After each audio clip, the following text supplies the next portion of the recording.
Какво бихте направили, ако служител ви каже, че е невроразнообразен едва след като е започнал работа? Част 8 от 10. Каква би била първата ви мисъл? Защо не ми каза още на интервюто? Но може да погледнем нещата от друга гледна точка. Това се нарича доброволно споделяне или disclosure.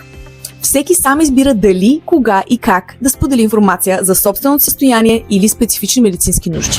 Всъщност, човек не е длъжен да го прави нито по време на интервю, нито след назначаването си. Затова, когато някой реши да сподели с вас, това често е знак на доверие. Означава, че се чувства достатъчно сигурен, за да ви каже от какво има нужда, за да работи по най-добрия начин. Това не е повод за притеснение. Това е знак, че вероятно вече правите много неща правилно. А ако не сте сигурни как да реагирате и как най-добре да подкрепите този човек, не е нужно да знаете всички отговори.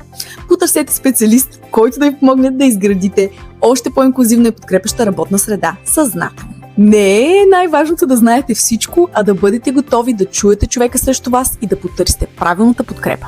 Ако имате въпроси, свързани с приобщаващото наемане, разумни приспособявания или изграждането на по-инклюзивно работно място, пишете ми ND на лично съобщение и аз ще се радвам да ви помогна.